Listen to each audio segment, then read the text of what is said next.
Yeah, right. So Reverend Sheldon had to give me a stern redirect. Now, I want to be honest. If it had been my grandmother, my mother, my father, if it had been anybody else family-wise, the redirect would have been not just a verbal redirect. But Reverend Sheldon was a kind man. So he gave me a verbal redirect. And it started off this way. Boy, I don't care whose trash it is. I don't care if it's got your name on it. I don't care if it's got somebody else's name on it. When I tell you to pick up the trash, you pick up the trash. And I gave the only appropriate response that I should have given, that should have been my first response, which was, yes, sir. And the added piece to solidify that I was genuine about my apology, I'm sorry. A stern redirect. So that's what these folks in Smyrna are getting, because some are really just forsaking the faith, some are taking advantage of the faith, some are ignoring the faith, and he's giving this phrase to say, I know you're afflicted. I know you have trials and tribulations, but remember, you are rich. I know that you're in this place where you're going to suffer. In fact, he's very specific. You're going to suffer for 10 days. Now, why 10 days? Well, remember, folks, in the early days of the Christian church, they figured Jesus was coming back real soon. So you're going to suffer for 10 days. Well, of course, now some 2,000 years later, Jesus is going to return, just maybe not as soon as 10 days.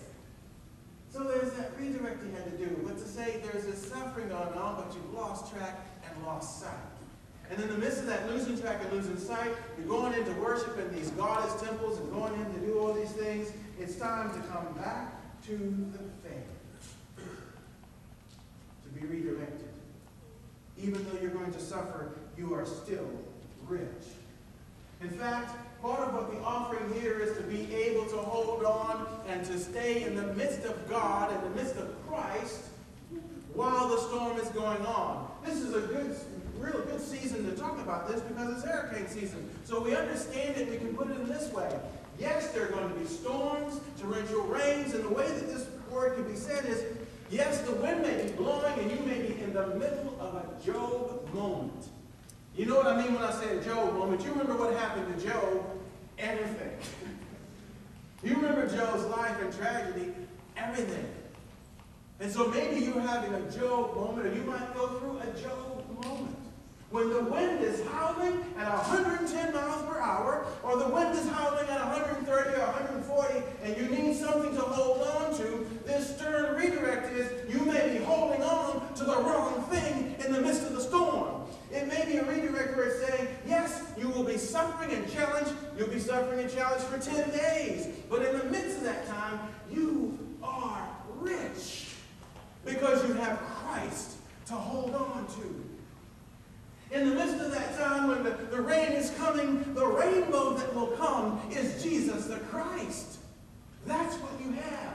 And so think of it this way. When the winds are howling and the storm is prevailing and all of that stuff is swirling all around you, in that Job moment, remember who you are and how blessed you are.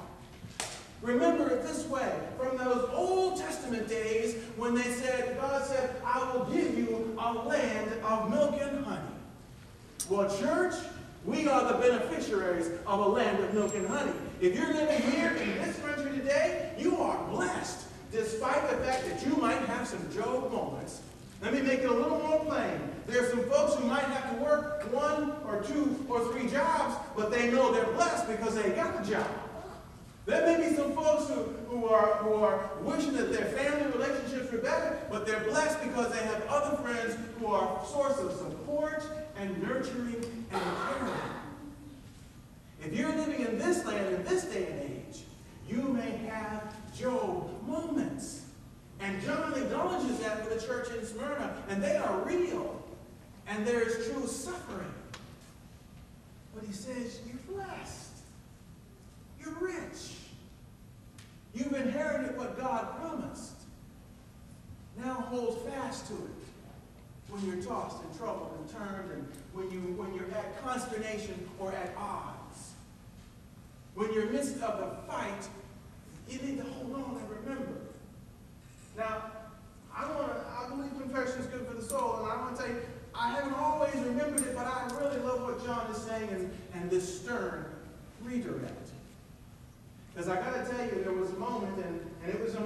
Teresa and I had met. And Teresa, my wife, we had met. And you may not know who she is, but she's sitting right over there. So if you haven't figured it out, that's who I'm talking about. When we had met at seminary. And one of the times when we were there in the courtyard, our bishop, who at the time, was there visiting on campus.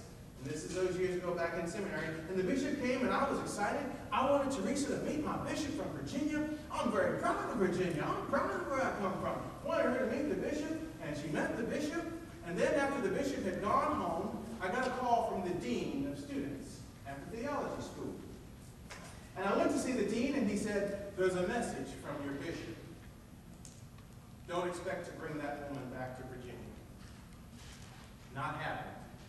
Don't care if she's getting ordained. Don't care if she's studying religion. Don't care if she has the same degree. She's not welcome in Virginia. Well, what do they call it? The shot across the bow? That was the shot across the bow to let me know this was not going to go well. And that was just the beginning of some very difficult conversations.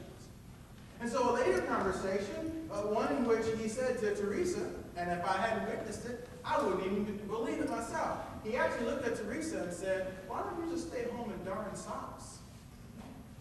Or go back to Wisconsin. We're not going to have you in Virginia. Well, I'd already had that earlier thing where don't expect to bring her to Virginia.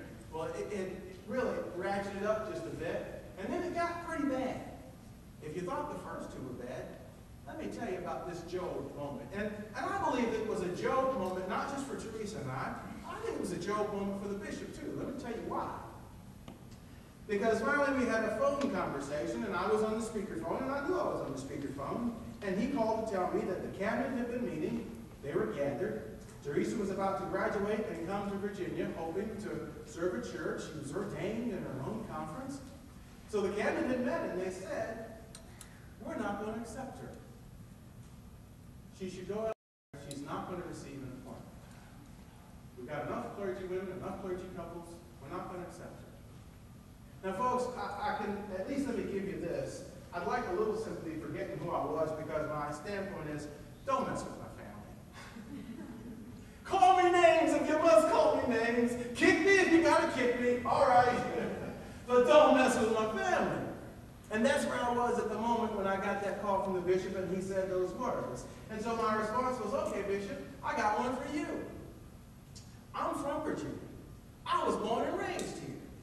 And it's come sooner or later, you're going to be in the ground, buried 6 feet under, and I will be walking on the top of you. Please don't try this at home. Please don't do that with your boss, your employer, your supervisor. And so the conversation ended, and then I got a call a few minutes after that. And it was from a good friend of mine who was a district superintendent. And he said, Ted, now you realize you were on speakerphone, right? I said, yeah, I realize I was on speakerphone.